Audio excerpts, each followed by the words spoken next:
حضور پاک صلی اللہ علیہ وآلہ وسلم سے محبت ہمارے کامل ایمان کی نشانی ہے۔ اولیاء اللہ در حقیقت بندوں کو اللہ اور اس کے رسول صلی اللہ علیہ وآلہ وسلم سے محبت اور ان کی رضا کے حصول کی طرف بلاتے ہیں۔ ان خیالات کا اظہار جانشین حضور سرکار غزنوی رحمۃ اللہ تعالیٰ علیہ، یادگار اسلاف حضور قبلہ ابو الحسن پیر محمد فضل ربانی زاہدی نقشبندی سجادہ نشین دربار عالیہ نیریاں شریف آزاد کشمیر نے یہاں سردار عبد الرحیم خان کی رہائش گاہ پر ایک مختصر سی روحانی و مذہبی محفل پاک سے بطور مہمان خصوصی خطاب کرتے ہوئے کیا۔ محفل پاک کا باقاعدہ آغاز تلاوت کلام پاک سے امام قاری یوسف قمر نے کیا، جبکہ ثناءخوان مصطفیٰ صلی اللہ علیہ وآلہ وسلم نے بارگاہ رسالت مآب میں نعت کی صورت میں اپنی حاضری پیش کی۔ مقررین کا کہنا تھا کہ برطانیہ میں مقیم جوان سال نسل کو ان کے دین، اسلاف اور اخلاقیات سے جوڑے رکھنا انتہائی ضروری ہے۔ ان کا مزید کہنا تھا کہ قرآن، صاحب قرآن اور اہل بیت سے محبت و عقیدت دراصل دور حاضر میں دنیا و آخرت میں کامیابی و کامرانی کی ضمانت ہے۔ حضور ختم مرتبت باعث تخلیق کائنات، محبوب نگارند آثار و حیات، شفیع المذنبی رحمت للعالمین کہ ذاتی ستود صفات والا صفات وہ ذات ہے کہ جس انسان کی نسبت اللہ الکبیرہ حضور کی ذات کے ساتھ ہو گئی، پھر خدا بھی راضی، مصطفیٰ بھی راضی۔ ایک بات ہمیشہ کے لیے ذہن نشین کر لیں کہ اللہ کی رضا یہ بنیادی چیز ہے، مصطفیٰ کی رضا بنیادی چیز ہے۔ جو پڑھتا ہے لا الہ الا اللہ محمد رسول اللہ کا بگوش اسلام ہے، جو مسلمان ہے، جو مومن ہے، عابد ہے، زاہد ہے، ذاکر ہے، متقی ہے، پرہیزگار ہے، مخلص ہے، وفادار ہے، متانت والا، حیا والا، صدق والا، صفا والا، وفا والا۔ میری مراد جو حضور نبی کریم کا سچا غلام ہے، اس کی آرزو اور خواہش یہی ہوتی ہے، یا دل ہی دل میں ایک خلش انگڑائی لے رہی ہوتی ہے کہ میرا رب مجھ سے راضی ہو جائے، میرا آقا مجھ سے راضی ہو جائے۔ اب یہاں ایک بات کہنا ضروری سمجھتا ہوں کہ ہم سب یہ چاہتے ہیں کہ ہم سے رب راضی ہو جائے، لیکن رب کی رضا کے حصول کے لیے اسباب کا ہونا ضروری ہے۔ بنیادی اسباب یہ ہیں کہ آدمی وہ قوانین و ضوابط جو حضور نے وضع فرمائے، ایک ایک قانون و ضابطے کو سینے سے لگا کر شارع حیات پہ گامزن رہے، حضور کا در نہ چھوڑے، حضور کی غلامی نہ چھوڑے، حضور کے در کا گدا بنا رہے، تو سمجھو کہ خدا راضی ہو گیا اور خدا راضی ہو جاتا ہے۔ میں صدقے ایک بات ہمیشہ کے لیے ذہن نشین کر لیں کہ قرآن جو ہے یہ صحیفہ سماوی ہے، یا اللہ ذوالجلال کے احکامات کا مجموعہ ہے، اور ایک حکم نہیں، بے شمار احکام ہیں جو اس قرآن پاک میں موجود ہیں۔ اور یہ صحیفہ سماوی، یہ قرآن جسے الکتاب کہتے ہیں، یہ کس کے توسل سے ہمیں ملی ہے؟ یہ آمنہ کے لال کے توسل سے۔ یہاں ایک بات کہنا ضروری سمجھتا ہوں کہ جو قرآن کو خالی پڑھتے ہیں اور پڑھ کر اس کو سمجھنے کی صحیح نہیں کرتے، کوشش نہیں کرتے، ان کا پڑھنا فضول ہے، فضول ہے، فضول ہے۔ اور جو قرآن پاک کو پڑھ کر اس کو سمجھنے کی کوشش کرتے ہیں وہ مقصد پا لیتے ہیں۔ جنہوں نے قرآن پاک کو فقط پڑھا وہ ناکام رہے، اور جن لوگوں نے قرآن پاک کو پڑھ کر اس کو سمجھنے کی کوشش کی، اس کے عرفان کے نور سے خود کو آشنا کیا، اللہ الکبیرہ، وہ پھر حضرت علی کرم اللہ وجہ الکریم جیسے لوگ قرار پائے۔ تو یہاں کی بات کہنا ضروری سمجھتا ہوں کہ سب علوم اپنی جگہ، قبلہ صاحب سب علوم اپنی جگہ، لیکن علم قرآن اپنی جگہ، علم قرآن۔ میں کچھ کہہ گیا ہوں، خدا کرے کہ میں سمجھ جاؤں۔ یہاں ایک بات کہنا ضروری سمجھتا ہوں کہ حضور نبی کریم تاجدار عرب و عجم قرآن کا علم رکھتے تھے،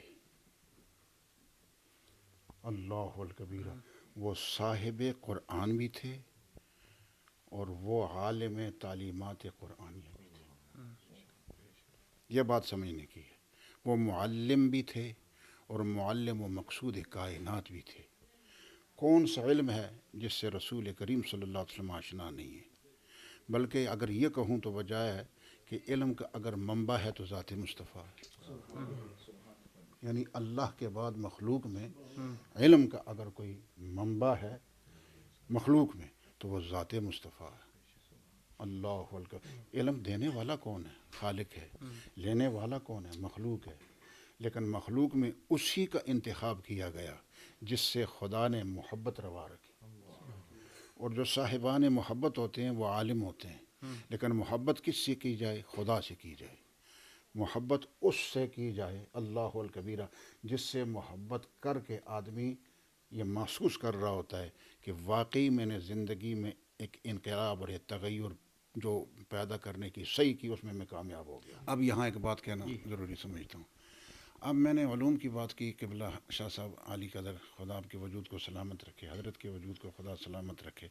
علم کی بات کی کہ وہ کون سا علم ہے اللہ الکبیرہ جس علم سے آپ آشنا نہیں ہیں. وہ آشنائے علوم ہے، وہ منبع علم ہے. میں حضور نبی کریم کی بات کر رہا ہوں. اب رسول اللہ نے ایک بات کی اور قربان حضور نبی کریم کی ذات پر. حضور کا مقام تو وہ مقام ہے کہ اس حوالے سے میں کچھ کہنا اپنے لیے بے ادبی سمجھتا ہوں، کیونکہ میں اس قابل نہیں ہوں کہ حضور کے بارے میں کچھ کہہ سکوں. لیکن جو کچھ کہہ رہا ہوں میں یہ چاہتا ہوں کہ اس میں میرے لیے عافیت کا سامان وہ تخلیق پائے، ذہنی اور قلبی جلا کا جو سامان ہے وہ تخلیق پائے. اور یہ جو کچھ کہہ رہا ہوں یہ کہنا میرے لیے آخرت کے سنورنے کی دلیل اور برہان بن جائے. یہاں ایک بات کہنا ضروری، بہت ضروری سمجھتا ہوں. حضور نے فرمایا، پہلے تو میں نے کہہ دیا نا کہ وہ کون سا علم ہے جو رسول اللہ صلی اللہ علیہ وسلم کے پاس نہیں ہے. اگر اللہ الکبیرہ فرش زمین دیکھو، عرش برین دیکھو، شرق دیکھو، جنوب دیکھو، شمال دیکھو، ایک ایک شے پہ آپ اپنی نظریں مرکوز کریں. ایک ایک چیز کا علم رسول اللہ رکھتے ہیں. لیکن رکھتے کس حوالے سے ہیں کہ خدا نے آپ کو قوت دی ہوئی ہے، اور اللہ کی دی ہوئی قوت کی روشنی میں ہر ایک شے کے حوالے سے آپ جانتے تھے، جانتے ہیں اور جانتے رہیں گے. اور اس سے بڑا علم کیا ہو سکتا ہے؟ اب دیکھیں رسول کریم نے فرمایا انا مدینۃ العلم. یہاں جو آپ نے فرمایا تھا انا مدینۃ العلم وعلی بابھا، کہ میں تمام علوم کا شہر ہوں. جو علم کا شہر ہے وہ میں ہوں، اور اس کا دروازہ حضرت علی ہے. تو علی کا بہت بڑا مقام، بہت بڑی شان والی، بلکہ یہ کہوں کہ ولایت کا منبع، ماخذ، معدن، اصل اللہ اور بنیاد اگر کسی کی ذات ہے حضرت علی حیدر کرار کی ہے. اور یہ بات ہمیشہ کے لیے ذہن نشین کر لے کہ اگر صحابہ کرام رضوان اللہ تعالی اجمعین کو ہم سامنے رکھ کر کوئی بات کرتے ہیں تو ایک خاکہ ذہن میں تخلیق پاتا ہے کہ آپ حضور نبی کریم تاجدار عرب و عجم کے یاروں میں ایک ایسے یار ہیں کہ جن کی نظیر نہیں ملتی. لیکن پنج تن میں اللہ الکبیرہ ایسے ہیں پھر جن کی نظیر نہیں ملتی. ادھر حضور کے گھر کے شہزادے اور یہ سعادت نے میسر، ادھر در والوں میں اس طرح کہ جس طرح پھولوں میں گلاب کا پھول ہوتا ہے. تو حضرت علی کرم اللہ وجہہ الکریم کا کوئی معمولی مقام نہیں. جس کی تعریف رسول اللہ کریں پھر سمجھے نا کہ کتنے بڑے مقام. شکن شامل پنجتن یا علی یا علی، آپ ہیں یا علی یا علی،